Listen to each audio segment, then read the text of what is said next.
Selamat malam pemirsa, kita berjumpa lagi dalam program Hukum di Mata Bowo, program yang mengulas tentang kabar-kabar hangat terkini dilihat dari sisi hukum. Dan di studio juga sudah hadir para tamu undangan. Selamat malam semuanya. Baik, seperti biasa sudah bersama dengan saya juga seorang pakar hukum yang sudah tidak asing lagi bagi kita. Siapa lagi kalau bukan Dr. Haji Sunarno Ediwibowo SHM Hum yang biasa kita kenal dengan sebutan Cak Bowo. Malam Cak Bowo, apa kabar? Alhamdulillah. Iya. Alhamdulillah Mbak Ning. Iya. Baik, Cak Bowo Ning. lagi semangat nih kayaknya. Oh semangat, Iya. semangat karena kan hari ini Alhamdulillah cerah, Iya. tapi banyak hambatan nih. Apa hambatannya Cak Bowo? Kalau pejabat lewat, ya toh, si Kumu lewat, macet. Oh, nih. macet. Soro nih ya. Kalau ada pejabat malah macet. Kalau nggak ada Oh, gitu pejabat ya? enak, makanya Alhamdulillah bisa datang tepat waktu. Nah kalau yang sedih itu kalau ada Kumu liwat ini, aduh si Kumu liwat itu semua stopi sehingga Iya. macet. Itu yang membuat apa? Ternyata sedih itu. Oh, si Kumu masih musim ya? Musim itu tiap hari suka mau liwat itu, tapi ya nggak boleh begitu ya. Iya, Jadi iya, kalau iya. kita bicara masalah konstitusi, Iya. masalah undang-undang dasar, semua itu sama di mata hukum. Iya. Kalau hukum itu apa sih? Aturan yang mengatur tentang lalu lintas. Begitu nih. Iya. Masa lalu lintas ada pejabat kok diberi kesempatan, nah orang-orang nggak kesempatan minggir. Harusnya nggak ada pembedaan ya, Nah Cak kalau Bowo. konstitusi, tapi nggak tahu lah kalau itu namanya negara, pemerintah ya punya hal equal sifatnya ya. Iya. Punya kekuasaannya, silakan lah kalau gitu ya. Tapi ini hanya sebagai salah satu introspeksi ya kalau pejabat-pejabat ya. Karena negara kita katanya negara yang dipimpin oleh rakyat ya. Dalam rakyat untuk rakyat ada rakyat. Ya, harusnya Makanya begitu ya. menghilangkan pasal ayat 4 tadi nih. Ya, Oke. Bowo, bicara soal kabar yang juga sekarang lagi rame-ramenya dibicarakan banyak orang nih. Salah satunya tentang yang terbaru kemarin penetapan Perpu nomor 2 tahun 2017 tentang Ormas yang beberapa waktu yang lalu juga sudah disahkan oleh Presiden Jokowi ya. Dan sebagai perubahan atas Undang-Undang nomor 17 tahun 2013 tentang Ormas juga. Nah, dilihat dari sisi hukum nih Cak Bowo, bagaimana menurut Anda tentang penetapan Ormas ini? Apakah memang sudah sebegitu perlunya, sebegitu krusialnya sampai-sampai harus keluar Perpu sebagai pengganti undang-undang gitu loh, Cak. Menurut Cak Bowo, pertimbangan apa sih sebenarnya dipikirkan oleh pemerintah sampai akhirnya keluar Perpu? Kita melihat satu konstitusinya ya. Jadi ya. Ya. Konstitusinya kan begini nih. Konstitusi itu undang-undang memang mendasari dari aturan bawah ya. Ya. Nah, kalau Perpu ini memang sejajar dengan undang-undang sama peraturan pengganti undang-undang. Nah, ini tadi ngatakan ada Ormas, Undang-Undang nomor 17 tahun 2013 kan begitu. Berarti ada Perpu ini ada yang diganti. Ada mesti pengganti nggak mungkin nih. Tapi undang-undang tetap ada penggantian. Jadi tetap peraturan pemerintah pengganti. Peraturan pengganti undang-undang ya. Iya. Ya. Peraturan pemerintah pengganti undang-undang. Nah, pemerintah kan presiden mengganti undang-undang dalam arti begini. Tapi nggak seluruhnya sih, ini nggak seluruhnya, tetap masih ada berlaku berapa poin-poinnya, berapa kalau klausula pasal-pasalnya. Contohnya demikian nih. Iya, gimana? Perpu itu dilahirkan dikarenakan hal equal. Kita bicara konstitusi. Iya. Negara dalam genting dan maksa. Apa itu? Ikhwal kegentingan Hal atau maksa equal, itu? tapi ini berbahaya.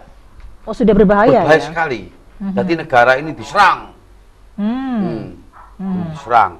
Diserang oleh sesuatu yang berhubungan dengan makar, diserang dengan adanya sesuatu hubungannya dengan peperangan dengan negara lain. Mesti Perpu diajukan. Kenapa?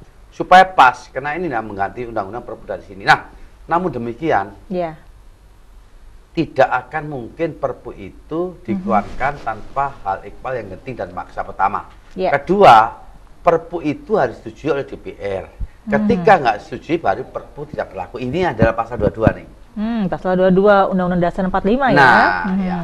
Nah, kemudian kita melahirkan Perpu ini dikarenakan hal yang maksa. Tapi apakah bisa nggak? Contohnya, Perpu dikeluarkan dikarenakan ketika kerisuan, ada anarkis di dalam pemilihan pilkada langsung, ya, pemilihan bupati langsung, gubernur presiden langsung, ada krusial. Ini Perpu bisa, bisa supaya hal lewat pemilihan langsung ini MD3 ini bisa diganti.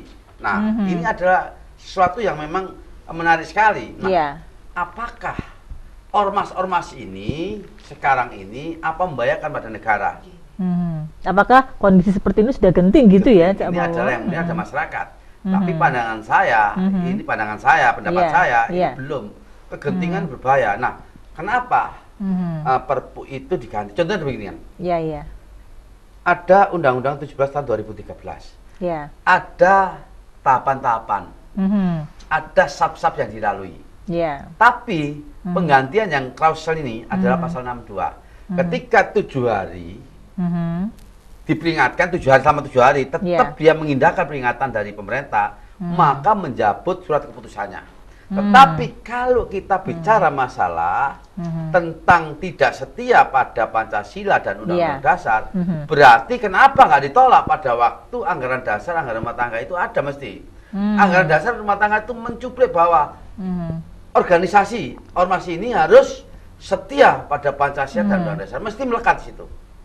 Nah, tetapi sekarang ini ketika ada suatu ini ada dua. Ini proses politik, ada proses hukum. Tapi kalau proses hukum nih tidak serta-merta bisa mencabut dikarenakan harus melalui. Tentunya begini. Nah, tunjukkan kesalahannya. Salahnya apa ormas ini? Kenapa? Kan harus ada alasan dulu. Nah, ketika alasan Perpu terus akhirnya dalam 7 hari, oh sudah, saya ini setia pada Pancasila dan Undang-Undang, sudah selesai. Tergantung kekuasaan itu yang memberikan sanksi. Nah, dengan demikian, kalau Perpu itu untuk apa? Untuk membatalkan tentang klausula-klausula pasal yang krusial, yang sebelumnya ini bisa di-MK-kan Perpu. Tetapi surat keputusan setelah dicabut, maka dia ke PT UN.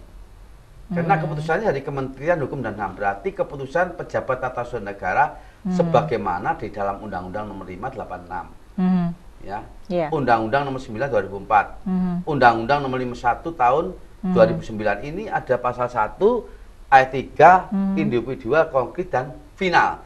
Jadi pejabat tata usaha negara ini pejabat itu bisa mencabut, tetapi nanti diajukan mesti. Ketika lo nggak sependapat diterima, diajukan ke PT UN setelah dibatalkan tentang keputusan yang mencabut keputusan tentang ormas tadi. Nah, nanti itu urusan hukum.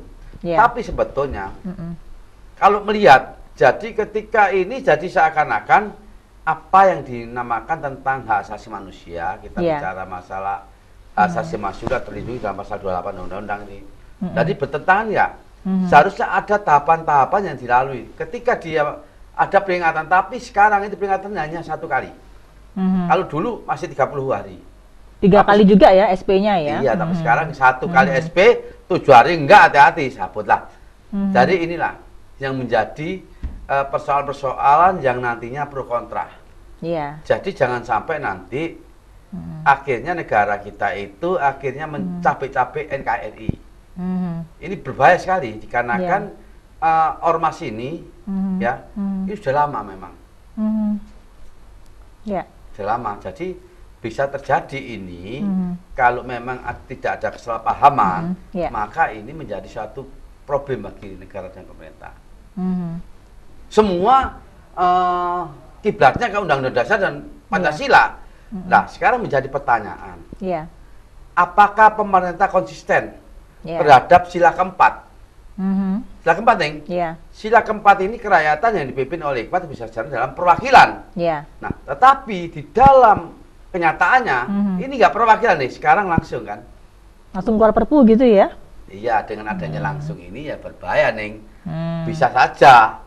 Ini bisa ketika saya jadilah DPR, tak kasih uang, ceng. Nah, itu juga sama-sama pungli. Ingat loh, rakyat juga pungli. Yang saya pilih juga pungli ya. Ini pungli, ini nggak disadari. Yeah. Nah ini money politik ini pungli. Nah ini dari sinilah akhirnya ternyata setelah saya amati bahwa pemilihan langsung ini adalah membuat masyarakat diajarkan tentang pungli. Nah ini nih, ingat ini. Yeah. Ketika saya diangkat jadi bupati, saya ngasih uang semua. Beres. Kan ngajari orang pungli, berarti apa? Berarti harus dikaji ulang lagi. Nah, inilah menjadi satu problem. Kedua, katakanlah saya diangkat jadi bupati, atau wali kota atau gubernur nih. Sudah diangkat ini kan pemerintah biaya pada saya kan? Iya, betul. Untuk mencoblos ini ya. Iya. Ternyata saya korupsi 2 kali demikian. Nah, ini harus diantisipasi. Ternyata memang demikian. Kemudian saya tanya lagi ya. Ini konsisten. Pada pendapat jangan sampai ada suatu hal-hal sifatnya kalau menyangkut demokrasi itu harus keadilan. Itu harus sejajar. Jangan bicara demokrasi ternyata nggak adil. Masyarakat ini seringkali dibohongi. Saya nggak bicara masalah etika dan sebagainya. Sering bohong kan? Nah contohnya, terlepas dari apa, ternyata DPR diduga jadi tersangka nih. Tapi belum diputus juga masih terduga belum. Ya. Banyak ternyata persoalan EKTP itu 3,5 triliun. Bayangkan. Nah, jadi ini adalah suatu persoalan-persoalan yang memang mendasar bagi kita. Apakah kita konsisten pada Pancasila dan Undang-Undang Dasar? Ternyata aplikasinya, penerapannya, penghayatannya ini menurut pandangan saya ketika ditanya pejabat silakan menghafal Pancasila, nggak tahu deh ketuhanan, kemanusiaan, persatuan, ya toh kerakyatan, terus keadilan, itu seringkali lupa. Dikarenakan kalau dulu memang ada P4 penghayatan pengamalan Pancasila kan. Pancasila, saya tahu Pancasila, tapi gak saya hayati. Sama aja. Sama saja kan, gak saya amalkan. Apalagi Indonesia Raya, salah semua nih. Ya toh, apanya nih bangun badannya, bangunlah badannya, jiwanya. Jiwanya kurus-kurus nih, rakyatnya nih. Kalau badannya gemuk, jiwanya ini enggak. Nah inilah, perlu adanya sesuatu yang pemerintah harus memang harus kembali lagi nih ke Undang-Undang Dasar dan Pancasila. Itu sebagai satu, sumber dari kehidupan dan semua. Bagi dasar ya. Baik, kita akan break sebentar ya Cak Bowo dan pemirsa, kita akan lanjutkan lagi perbincangan kita setelah jeda pariwara berikut. Tetap di Hukum di Mata Bowo.